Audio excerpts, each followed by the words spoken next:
믿음으로 살자. 네, 한번 예수 믿는 인생 큰 믿음으로 살자라는 제목으로 하나님 말씀을 증거하겠습니다. 우리가 예수님을 믿고 살면서 어설픈 믿음, 또 미지근한 이 믿음이 아니라 정말 예수님을 위해서 모든 것을 한번 걸고 살고 싶지 않으십니까? 주님을 위해서라면 내 모든 것을 드리는 그 믿음, 요즘은 이런 믿음이 참 귀한 것 같습니다. 주님을 위해 드리는 시간을 아깝게 생각하고, 또 어떤 사람은 시간 낭비라고 생각하고, 주님께 드리는 이 헌신이 과연 나에게 무슨 유익이 있을까, 이것을 먼저 생각해 보는 게 요즘의 현실이 아닌가 생각해 봅니다.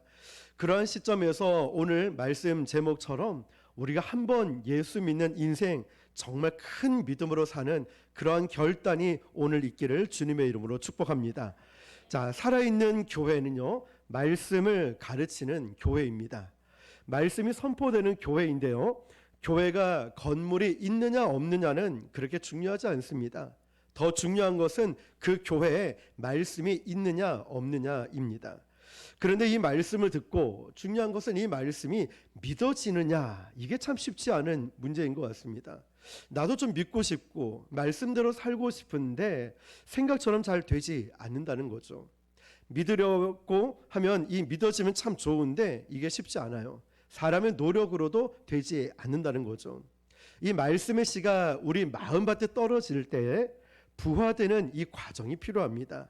우리가 생명의 씨가 우리 안에 떨어졌을 때 수정되고 나면 태아가 엄마의 뱃속에서 일정 기간 부화를 거치는 약 10개월 정도 기간이 필요하듯이 하나님의 말씀의 씨앗이 우리 심령에 떨어졌을 때 역시 부화되는 기간이 필요합니다. 이때 성령께서 역사하시는데요. 자, 이런 말씀을 받았을 때 우리는 내적으로 외적인 여러 환경들 통해서 역사하십니다. 우리 주위의 사람들 또는 어떤 사건을 통하여서 우리 마음을 강팍했던 이 마음을 점점점 부드럽게 만들고, 또 결정적인 순간에 어떤 위기나 고난과 아픔이 왔을 때 이 떨어진 말씀이 거기에 반응하기 시작합니다. 그래, 맞아, 내가 교만했구나, 내가 이렇게 까칠하게 굴었구나, 내가 불순종했구나, 내가 이 죄를 끊지 못했구나. 이 말씀의 씨앗이 여러 환경을 통하여서 반응하기 시작합니다. 그때 우리는 죄를 인식하게 되고 우리 마음에서 입술에서 회개가 터져 나오기 시작할 때 비로소 이 말씀이 믿어지기 시작해요.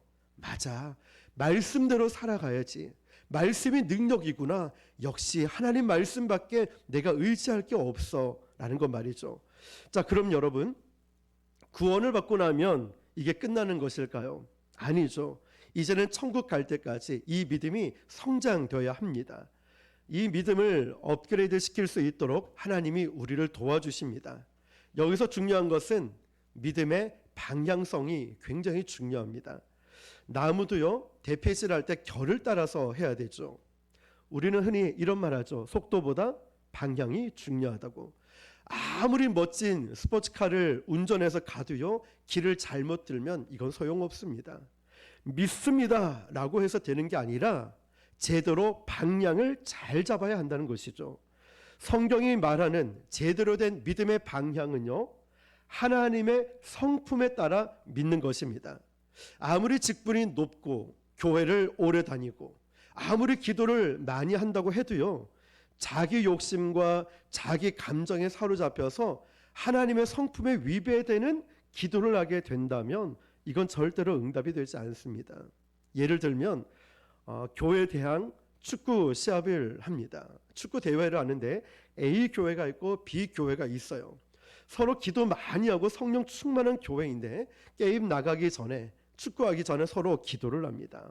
그래서니 이제 응원가를 부르는데 그렇다고 가요를 부를 수 없죠. 교회 대항이니까 서로 막 찬송가를 부르다가 A 교회는 승리는 내 것일세, 승리는 내 것일세 막 불러요. 그런데 이 반대편 B 교회도 가만히 듣고 있을 수 없죠. 찬송을 부르는데 마귀들과 싸울지라 죄악 벗은 형제요. 졸지에 저 A 교회는 마귀가 되어버렸다는 거죠. 자, 여러분, 하나님이라면 여러분 어떤 교회에 그 기도 응답을 해주시겠습니까? 일단은 열심히 연습하고 잘하는 쪽이 이기겠지요. 왜냐하면 그 기도는 응답할 수가 없는 것입니다. 왜냐하면 뿌린 대로 거둔다는 하나님의 성품에 위배되기 때문이죠. 자, 또 한 가지 보면은 고3 수험생 학생이요, 공부를 열심히 하지 않고 수능 시험 준비를 하지 않고 그냥 늘 이렇게 믿습니다 해요. 공부는 하지 않고 자꾸만 믿습니다. 그러니까 대학 수능 시험 치고 나서 반드시 믿음대로 떨어집니다. 왜냐하면 성실히 뿌린 대로 거둔다는 하나님의 성품에 위배되거든요. 공부도 노력도 하지 않고 믿습니다 하니까 그 믿음대로 떨어져 버린다는 거죠. 그러므로 중요한 건 이거예요. 하나님이 내 편이 되게 해달라 기도하는 것이 아니라, 하나님, 제가 하나님 편에 있게 해주십시오. 하나님의 성품, 하나님의 그 편에 있는 것, 그래서 우리는 하나님 앞에서 내 신앙을 체크해 봐야 됩니다. 두 번째로 보면 우리가 하나님을 믿는다고 할 때요, 이런 방향도 중요한데 하나님의 약속의 말씀대로 믿어야 되는 것이죠. 어떤 분이 그럽니다. 목사님, 하나님은 무엇이든지 구하라 그리하면 이루리라 말씀하셨습니다. 자, 이 말씀만 보면 딱 맞는 것 같죠. 성경에 있다고 합니다. 맞아요. 실제로 성경에 있습니다.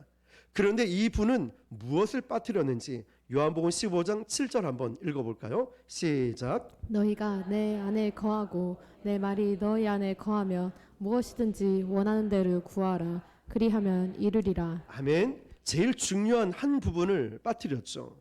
그분한테 뭐가 빠졌냐면, 너희가 내 안에 거하고 내 말이 너희 안에 거하면 무엇이든지 구하면 이루어지는데, 이거 앞부분을 다 잘라먹고 무엇이든지 구하면 이루어진다, 이것만 믿었다는 사실이죠. 자, 얼마나 많은 사람들이 이렇게 성경 말씀의 흐름과 맥을 빼먹고 말씀 전체의 흐름을 잡지 못하고 내가 원하는 이 말씀의 구절만 딱 뽑아서 사용하는지 모릅니다. 그런데 여러분, 믿는 건 믿음이 아니에요. 그래서 믿음의 사람들은 중요한 게 말씀으로 충만해야 됩니다. 하나님 말씀을 제대로 알고 믿어야 한다는 것이죠. 하나님 말씀을 하신 것을 믿고 나가면 하나님이 책임져 주십니다. 믿으십니까? 그러나 하나님 말씀이 확증해 주지 않는 것을 내가 믿고 그냥 내 마음대로 말씀을 뽑아서 부분적으로 보면, 그래놓고 혼자 시험에 듭니다. 하나님, 어떻게 저한테 이러실 수 있습니까? 나 기도했잖아요. 그런데 여러분, 하나님의 말씀을 제대로 붙잡고 기도한 게 아니었죠. 기도한다고 다 되는 것이 아니라 내 힘으로, 내 뜻으로, 내 감정과 혈기대로 기도해버리는 것이 아니라 하나님 말씀대로 기도를 해야 한다는 사실이죠. 자, 믿음의 방향을 이렇게 잘 잡는 것은 굉장히 중요하고, 그 다음에는 믿음의 크기가 중요합니다. 같은 방향성을 잡고 가도요, 어떤 사람은 큰 믿음을 갖고 있는 반면에 어떤 사람은 굉장히 작은 믿음을 갖고 있어요. 예수님께서 이렇게 말씀하셨습니다. 예수님께서 복음서에 너의 믿음이 크다라고 하신 대상이 누굴까요?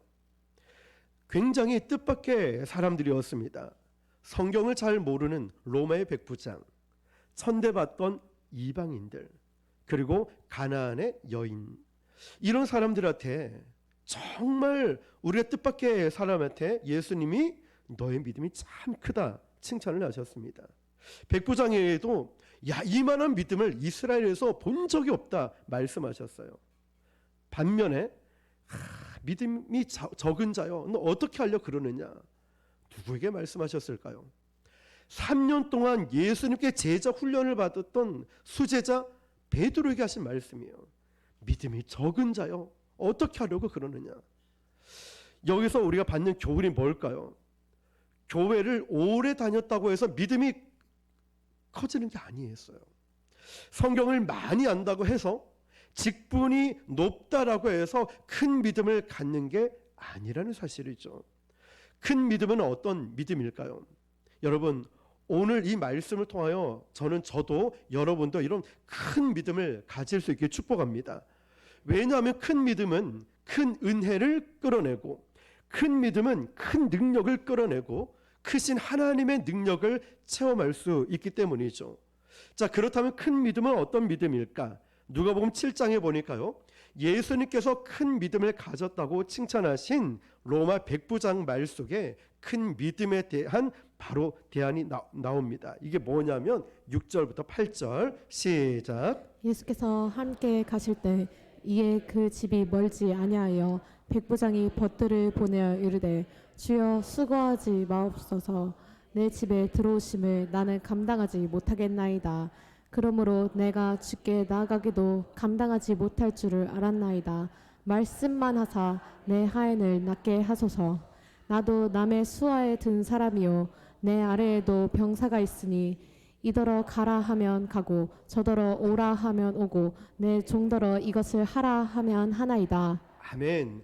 자, 이 짧은 말 속에 완전 신앙 초보인 백부장의 이 말 속에 예수님을 기쁘시게 하는 큰 믿음의 핵심이 들어 있습니다. 잘 보십시오. 이 큰 믿음 본질이 뭘까요? 주제 파악을 했다는 거죠. 쉽게 말하면 겸손이었습니다.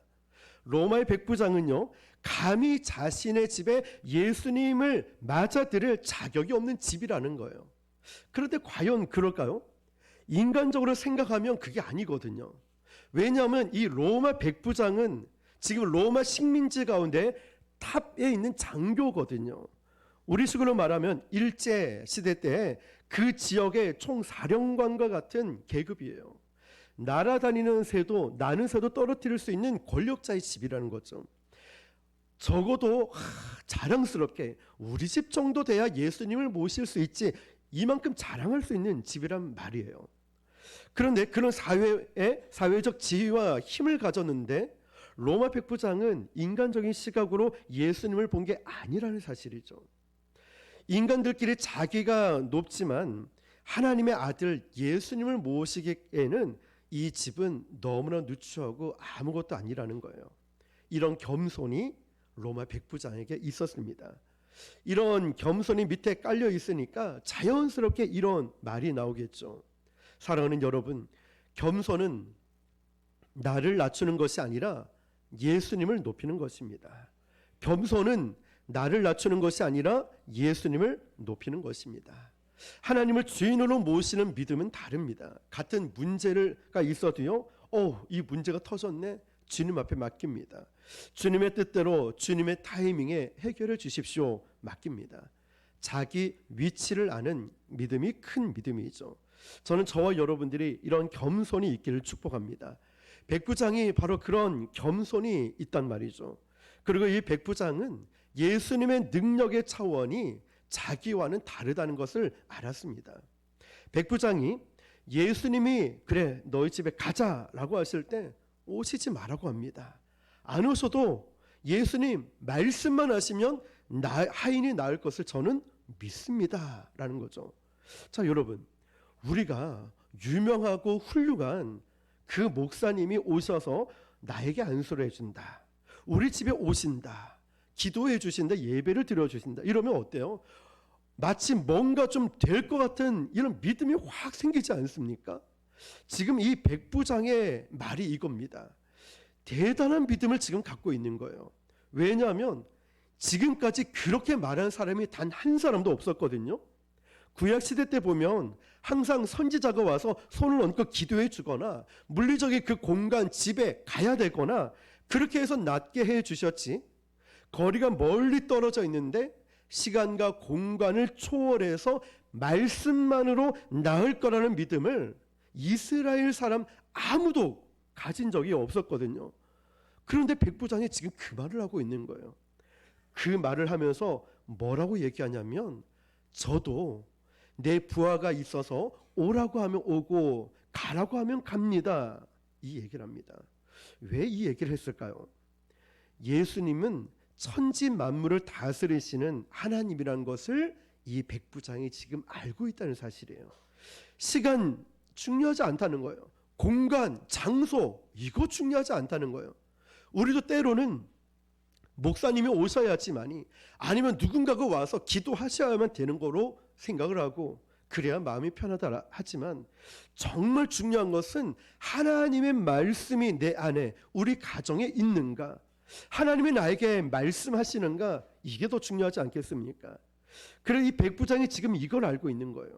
그래서 지금 이 병도, 이 질병도, 지금 이 모든 상황도 모두가 예수님 권위 밑에 있으니까 예수님 직접 오시지 않아도 됩니다 말씀하시는 거예요.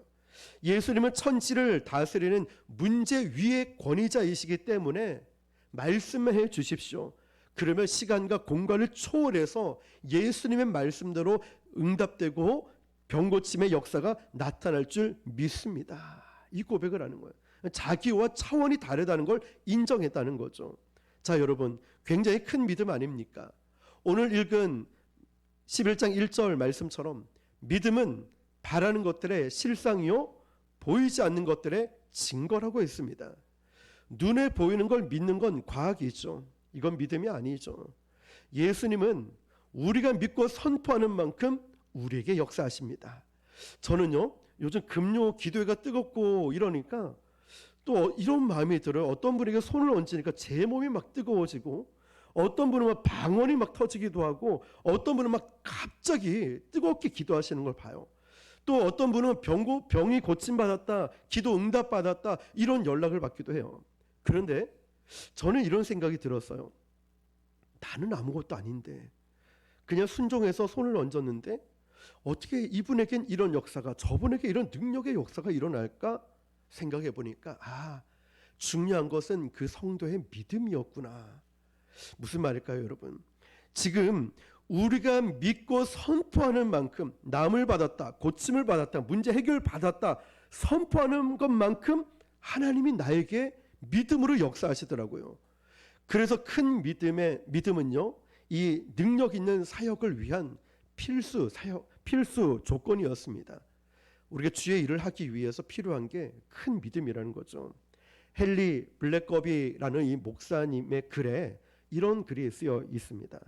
하나님이 당신에게 어떤 사명을 주실 때, 이걸 하라는 사명을 주실 때 그 사명은 분명히 하나님만이 하실 수 있는 일일 것입니다.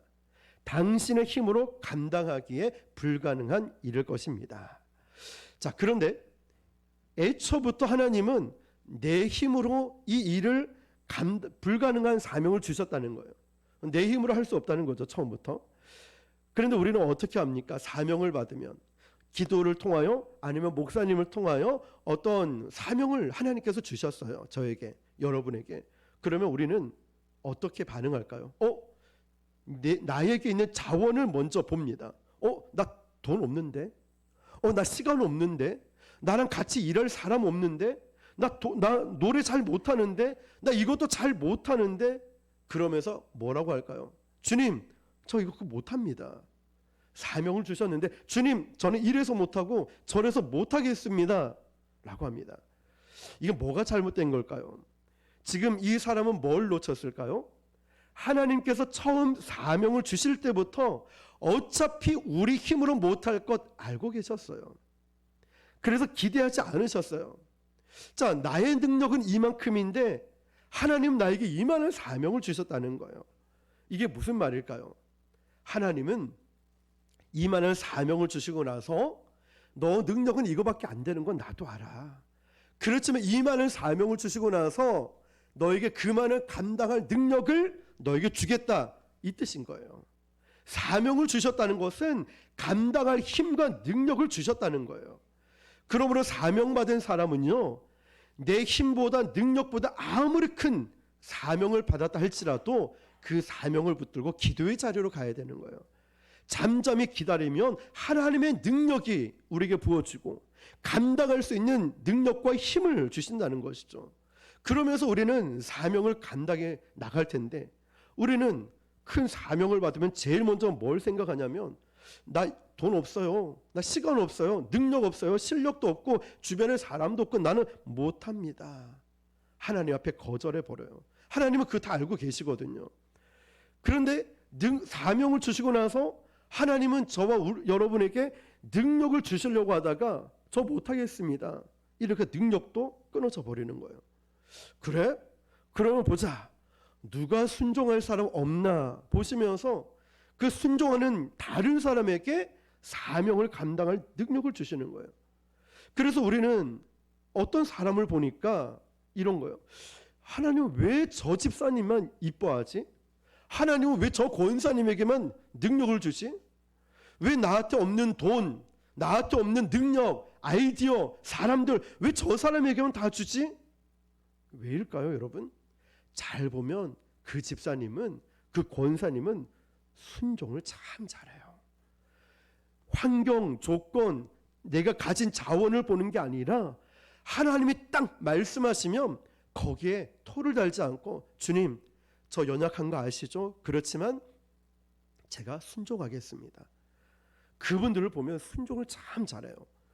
너희들은 땅끝까지 가서 제자를 삼으라 사명을 제자들에게 주셨을 때 그 제자들 할 수 없는 거 알았습니다. 하나님은 그들이 그 땅끝까지 복음을 전하고 제자를 삼을 수 없다는 것, 택도 없다는 것 하나님이 더 잘 알고 계셨어요. 그래서 처음부터 예수님이 이렇게 말씀하시죠.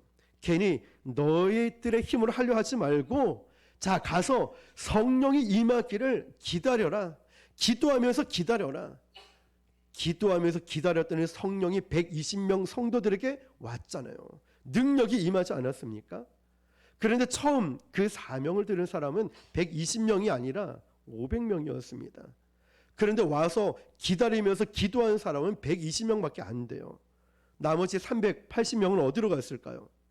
예수님이 말씀하셨을 때 어이구 제가 그 땅끝까지 어떻게 갑니까? 어떻게 제자를 삼습니까? 저는 그런 거 못합니다. 다 도망가 버렸죠. 그래서 남아있는 120명이 기도하다가 사명을 감당할 성령의 능력이 그들에게 임하게 된 겁니다. 그래서 그들의 역사의 주역이 되었다는 거죠. 사랑하는 성도 여러분, 이게 믿음이에요. 이게 믿음입니다. 그러므로 믿음이란 뭐냐면 사명을 주신 하나님께서 그 사명을 감당할 힘과 능력을 주신다는 것을 믿는 것, 이게 큰 믿음이고 완성된 믿음이라는 거예요. 그래서 하나님께서 저와 여러분에게 사명을 주실 때 자원을 보지 마세요. 내가 가진 거 보지 마세요. 어차피 하나님이 우리 못하고 연약한 거 다 알고 계셔요. 그러니까 기도하라고 하죠. 성령이 임하고 능력이 임할 때까지 그 힘으로 사명 감당하라고. 그러니까 우리는 어떻게 될까요? 이 완전 신앙 초보인 백부장이 이걸 알고 있었다는 사실이죠. 백부장은 예수님을 그렇게 인정해 드리는 거였어요. 저는 저와 여러분이 하나님을 하나님 그대로 인정하는 큰 믿음이 있길 축복합니다. 또 볼 것은 이 믿음은요, 하나님과 나와의 수준 차이를 인정하는 것인데요. 자, 첫 번째는 믿음의 방향성. 하나님 말씀을 붙들고 믿음을 가져야 되는데 부분적으로 말씀을 의지하는 게 아니에요. 말씀의 맥을 잡고 하나님 말씀을 붙들고 기도해야 된다는 것. 자, 두 번째는 이 믿음의 방향성이었다면 믿음의 크기. 큰 믿음을 갖기 위해서 오늘 성령이 임할 때까지 기다렸던 이 제자들처럼. 그리고 또 봐야 될 것은 그 믿음 세 번째는 순수해야 되는 거예요. 이 믿음이 순수해야 된다는 것. 순수하다는 말이 뭐냐면 의심하지 않는다는 것이죠. 여러분, 의심이라는 마귀에게 넘어가면 믿음이 폭발하지 않습니다. 자, 야고보서 1장 6절에서 8절입니다. 시작. 오직 믿음으로 구하고 조금도 의심하지 말라. 의심하는 자는 마치 바람에 밀려 요동하는 바다 물결 같으니 이런 사람은 무엇이든지 주께 얻기를 생각하지 말라. 두 마음을 품어 모든 일에 정함이 없는 자로다. 아멘. 자, 노란 글씨만 읽어볼게요. 시작. 주께 얻기를 생각하지 말라. 아멘. 의심하고 있다면 아예 기대하지 말라는 거예요. 능력 받을 거 기대하지 마. 응답 받을 거 기대하지 마. 그 모든 건 아예 기대하지 마라. 의심하고 있다면 아예 너에게 그런 응답 능력 안 주어질 거니까 기도하지 마라.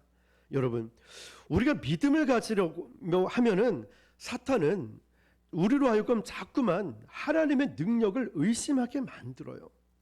기도해서 뭐 하냐? 예배 드려서 뭐 하냐? 너 혼자 헌신해서 뭐 해? 왜 너만 유별나게 그렇게 열심히 해? 아이고, 기도해봤자 소용없어. 자꾸만 의심하게 만들어요. 그 시간을 아깝게 만들고요. 그 시간을 헛된 시간이라고 자꾸 치부해 버려요. 하나님의 우리를 향한 사랑까지도 의심해요. 하나님 날 정말 사랑할까? 나를 사랑하는데 왜 이 질병을 그대로, 내 물질의 어려움을 앞길은 왜 열리지 않는 거야? 하나님 날 사랑하는 거 맞을까? 의심하게 만들어요. 그러나 그것은 다 마귀가 주는 생각입니다. 여러분의 믿음이, 우리의 믿음이 순수해지시길 바랍니다. 이것저것 따지는 게 아니라 그냥 하나님 말씀하시면 이유도 토도 변명도 뭐 없이 그냥 순수하게 믿는 것이죠. 저는 교회를 개척하고 벌써 이제 7년이 다 되어 가는데요. 부곡동에 교회를 개척했을 때 재정이 없죠. 그러니까 이 카드를 거의 뭐 돌려막기식으로 했어요. 거의 들어오는 헌금은 월세 내기 바빴고, 또 교회 운영하는 건 이제 바빴고, 뭐 사례비는 전혀 생각도 못했죠. 그런데 하나님이 감동을 주시는 게 전도와 선교와 구제와 이 섬기는 일에 뭐 한 7, 80%를 다 썼던 것 같아요. 근데 3년이라는 감동을 주셔서 3년 동안 오로지 전도와 선교하는데, 구제하는데, 그리고 또 다른 이웃 교회, 더 힘든 교회에 우리도 없는데 어떤 때는 카드를 12개월 할부로 해서 다른 교회도 도와주기도 하고. 너무 어이가 없겠죠. 인간적 생각으로 보면, 야, 개척교회인데 더 힘든 교회를 왜 그렇게 도와줘야 될까? 다른 데 말을 못했죠. 그러면서 어려운 게 도와주고 복음을 전하고 했더니 하나님께서, 저는 지금 여기까지 온 것이 그런 이유와 어떤 변명과 이거 계산하지 않고 순수하게 믿었던 이 믿음 때문이 아닐까라는 확신이 듭니다. 여러분, 무모할 수도 있겠죠. 어쩌면 지금 여러분이 당면한 어떠한 문제 가운데 자꾸만 계산하고 있다면 오늘 이 말씀을 통하여서 그 믿음이, 하나님을 향한 믿음이 순수해지시길 축복합니다. 그 하나님을 믿으셔야 돼요. 사랑의 하나님을 믿으셔야 되고 하나님의 능력을 믿으셔야 됩니다. 어떤 분들은 기도하면서 실은 응답이 안 될 거라는 믿음을 가지고 기도하고 있어요. 이 병은 하나님 못 고치셔. 이 문제는 하나님 해결 못 하셔. 하나님은 나와 상관이 없어. 그냥 이런 믿음을 가지고, 그러니까 기도가 힘이 없죠. 힘을 잃어버려요. 기도의 필요성도, 예배도 중요하지 않아요. 형식적으로 해치워버려요. 하나님의 능력을 의심하니까 해봤자 소용없다.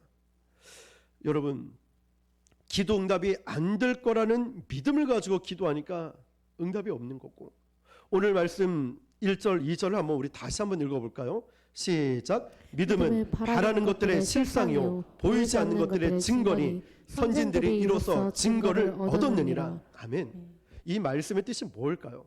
왜 하나님이 많은 분량을 할애해서 구약과 신약 성경에 있는 수많은 믿음의 선진들의 이름을 히브리서에 딱 기록을 해놓고 이 말씀을 하고 계실까요? 구약 성경, 신약 성경에 나온 믿음의 조상 선진들을 보면서, 야, 대단하다, 너 박수 좀 쳐줘, 나 구경 한번 해볼래? 대단하지, 레전드지, 영화처럼 그 멋진 스토리 아니냐, 우리에게 자랑하려고 보여주셨을까요? 아니에요. 왜 이 말씀을 써놓으셨냐면, 자, 히브리서 11장 믿음의 선진들 잘 봤지? 이 놀라운 기적이 지금 너에게도 일어날 수 있다. 하나님께서 지금 그거를 알려주고 계시는 거예요. 네가 바로 이 시대의 아브라함이야. 네가 바로 이 시대의 다니엘이고 네가 바로 이 시대의 요셉이라는 걸 하나님은 이 말씀을 통해 알려주시는 거예요. 그런 기름 부으심이 이 말씀을 통해 너에게, 우리에게 부어주시겠다 말씀하시는 거예요. 이 믿음을 가지고 성경을 읽는 사람은요, 마음이 뜨거워져요. 그래, 나도 이런 모세처럼 기적적인 역사가 내 삶에, 나도 형통의 축복의 요셉처럼, 다윗처럼 하나님 마음에 합한 자가 되고, 다니엘처럼 지혜와 총명이 출중한 리더자, 지도자가 될 수 있겠구나.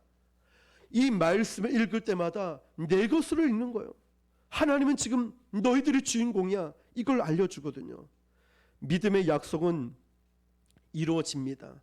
그런데 여러분, 반드시 기억해야 될 것은 그 감당할 만한 성숙을 갖추기 위해서 하나님은 우리에게 고난이라는 것을 던져주십니다. 고난 가운데 우리를 거하게 만드셔요. 그때마다 은혜롭게 우리는 잘 감당해야 되는 줄 믿습니다. 그럼 마지막으로 우리가 이 믿음의 방향, 믿음의 크기, 믿음의 순수 나누었다면 마지막으로 이 믿음의 갈등의 문제도 한번 생각해 봤으면 좋겠어요. 좋은 것만 다루다 보면 이것이 내 뜻대로 되지 않을 때 낙심하는 경우가 있는데 우리가 미리 예측을 해보는 거죠. 그게 믿음의 갈등입니다. 우리 첫 곡 찬양처럼 우리는 연약합니다. 하나님은 나를 통해서 무언가를 이루시길 원하는 사명을 주실 때 우리는 믿음의 갈등이란 것에 부딪히게 됩니다.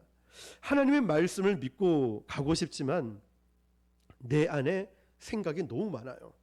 눈앞에 보이는 현실은 너무 힘들어요.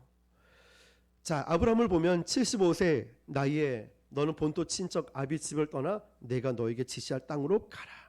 갈대 우르를 떠나는 것, 여러분 나이가 75세입니다. 고향 땅 떠나는 게 어디 쉽습니까? 이사 한 번 하는 것도 얼마나 힘든데요. 그것도 가족들을 다 데리고 떠나야 됩니다. 그리고 나중에 하나님은 아브라함에게 아들을 주시겠대요. 내 나이가 몇 살인데 지금 75세에 아들을 주시겠대요. 이게 믿는 게 쉽습니까? 그 아들을 받기까지 1, 2년도 아니고 25년이나 걸렸는데 잘 보십시오. 아브라함. 그럼 여러분이 아브라함이라면 어떤 생각이 들까요?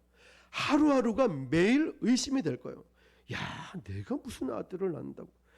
내가 지금 이 나이에 어디 이사를 가라고 하지? 그것도 목적지도 없이 말이죠. 아마 여러분이 아브라함이라면 하루하루 매일매일 이 갈등이 있고 의심이 있었을 거예요. 그러나 너무 힘들어하지 마십시오. 내가 왜 이 갈등이 있을까? 여러분, 내가 예배 드리기로 결단하고 기도하기로 결심하고 또 헌신하고 전도하는 등 하나님을 위해 살기로 결심하면 꼭 마귀는 우리에게 태클을 걸고 공격해 옵니다. 아시죠? 진짜 영적인 일을 하기 때문에 마귀가 계속 공격 와요. 바쁘게 만들어요. 아프게 만들고 상처받게 만들고 서운하게 만들고 나의 연약함을 계속 공격합니다. 마귀가 말이죠. 그러면서 자꾸 우리가 주님 앞에 나가는 일을 못하게, 의심하게, 바쁘게, 힘들게 만들어요. 계속 못하게 만드는 게 목적이거든요. 그때마다 여러분 이걸 기억했으면 좋겠습니다. 내가 왜 믿음으로 살려고 예배드리고 헌신하려는데 왜 갈등이 있지? 왜 힘들어하는 일이 있을까? 자, 그때마다 이걸 기억하는 거예요. 이거를 당연하게 여기는 거예요. 당연하게. 영적 공격이 온다, 어떤 아픔이 온다, 아니면 어떤 상처나 서운한 이런 화가 나는 일들이 생긴다. 그때 당연하게 생각하는 거예요. 예를 하나 들어볼게요. 결혼하면 부부싸움 합니까? 안 합니까? 예, 하지요. 안 하는 사람 어디 있겠습니까? 그런데 처음 결혼을 하면 신혼부부들이 이걸 잘 못 견디는 부부들이 많답니다. 왜냐하면 이 신혼부부는 뭐 마지못해 결혼한 게 아니잖아요. 죽고 못 사는 그런 마음으로 평생 손에 물 한 방울 안 묻힌다는 거짓말 하면서 결혼을 하잖아요. 자, 어쨌든 그러는데 결혼해서 생각지도 못한 싸움이 일어나는 거예요. 그때마다 어떤 생각이 들까요? 우리 잘못된 만남인가? 저 사람하고 나하고 결혼하면 안 되는 건가? 라고 생각될 때가 있어요. 그러나 오랫동안 결혼 생활을 해오신 분들은 이런 말을 하죠. 안 싸우는 부부가 어디 있냐고. 살다 보면 싸울 수 있는 거지. 이러면서 당연하게 받아들여요. 그러면서 서로가 뭘 싫어하는지, 아내가 뭘 싫어하고 남편이 뭘 싫어하고, 이러면 싸우고 이러면 괜찮아지고, 이걸 너무너무 잘 아니까 서로 맞춰가다 보니까 아름다운 성숙의 열매를 맺게 되는 거예요. 진정한 부부다움이 싸움을 통해서 만들어져 가는 거예요. 믿음의 갈등도 마찬가지예요. 믿음의 갈등이 올 때 자꾸만 극단적인 생각하지 마셔요. 자꾸만 그냥 생각으로 하지 말고 이 갈등이 오면 야, 내가 잘하고 있네. 당연히 시험이 와야지. 당연히 갈등이 와야지. 나는 잘하고 있어. 우리 교회는 잘하고 있고 우리는 열심히 하나님을 기쁘시게 하는 일을 잘 감당하고 있어. 이걸 당연하게 여기는 거예요. 하나님의 사명은요, 항상 우리를 믿음의 갈등 속으로 집어넣습니다. 우리를 믿음의 갈등을 하게끔. 중요한 건 이 믿음의 갈등 상황을 피하면 안 돼요. 피할 수도 없고요. 지혜롭게 잘 대처하는 것이 필요합니다. 하나님께서 갈등과 고난을 통해서 바로 저와 여러분의 모난 부분들을 다루기 원하시거든요. 까칠한 부분들, 불순종한 부분, 세상적인 유혹들, 또 혈기들을 다듬어 가길 원하시는 거예요. 자, 그러면서 아름다운 열매를, 성숙한 열매를 우리 가운데 맺게 해 주신다는 거죠. 이것을 견디지 못하고 너무 조급하게 인간적인 무리수를 쓰면 안 돼요.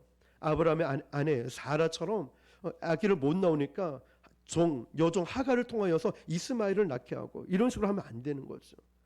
이 믿음의 갈등이 있다고 해서 너무 극단적으로 생각도 하지 마시고 말도 하지 마시고 믿음의 결단이 필요한 거예요. 여러분, 믿음의 갈등이 누구나 다 있어요. 우리가 기도하면서 말씀을 붙잡고 묵상하며 성령의 인도하심을 받는다면 우리는 그 문제를 잘 극복해 나갈 수 있을 것입니다. 자, 이 갈등이라는 단어 한번 화면을 보시면은, 갈등이라는 단어를 영어를 찾아보니까 크라이시스라고 돼 있어요. 크라이시스. 그런데 이 단어는 디시전이라는, 결단이라는 단어와 똑같은 어근이 된 거예요. 자, 크라이시스와 디시전, 갈등과 결단, 같은 어근에서 파생이 되었다는 사실. 그렇다면 믿음의 갈등의 상황은 뭐라고 되어 있죠?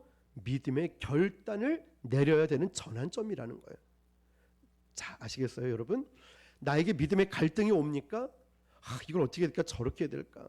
그때는 인간적 생각의 결단이 아니라 믿음의 결단을 해야 된다는 데죠. 이 전환점에서 내가 어떤 반응을 보이는가에 따라서 하나님 앞에 위대하게 쓰임받는 사명자가 될 것인가, 아니면 그저 그런 하나님과 상관없는 사람이 되는가, 바로 여기서 결정되는 거예요. 여기서 믿음으로 결단하던가 인간적인 결단을 내리던가, 여기서. 지금 믿음의 갈등을 겪고 있는 분들 계십니까? 이 말씀을 꼭 기억하십시오. 인간적 결단이 아니에요. 믿음으로 결단하는 거예요. 기도하면서 하나님의 인도하심을 받는 결단 말이죠. 모든 것이 안정적이었던 아브라함에게 75세 나이에 너는 본토 친척 아비집을 떠나라고 했을 때, 내가 너에게 복을 줄 것이다 말씀하셨을 때, 아브라함이 참 좋은 말씀이네요. 안 그래도 좀 지긋지긋해서 이 고향을 떠나서 이사 가고 싶었는데 감사합니다. 오늘 은혜 많이 받았습니다. 다음 주에 또 예배 드리러 올게요, 하나님. 그러지 않았다는 거예요. 잘 보세요. 아브라함은 너는 너의 친척 본토 아비집을 떠나 가라라고 말씀을 들었을 때 다음 날 짐을 싸서 바로 출발했습니다. 내 몸이 지금 어떤 인생을 어떻게 결정했는가는 내 믿음의 간증이에요. 여러분이 지금 예배의 자리에 있듯이 여러분의 세상적인 자리에 있거나 세상적인 행동을 하고 말을 하고 있는 게 내 믿음의 간증이에요. 자, 여러분, 내가 지금 어떻게 살고 있는가가 하나님에 대해 내가 무엇을 믿고 있는가에 대한 간증이고 삶이라는 거예요. 내가 지금 어떻게 살고, 내가 지금 어디에 있고, 내가 무슨 말을 하고 있는가, 이게 내 믿음이에요. 행동과 삶으로 보이는 내 믿음 말이죠. 토니 컴펄러라는 목사님이 계세요. 그 목사님의 설교를 끝나고 나니까 어떤 분이 와서 이런 말을 합니다. 목사님, 오늘 설교 너무 좋은 설교였어요. 너무 좋은 설교에 제가 큰 도전을 받았습니다. 그랬더니 컴팔러 목사님은 이렇게 말했다고 합니다.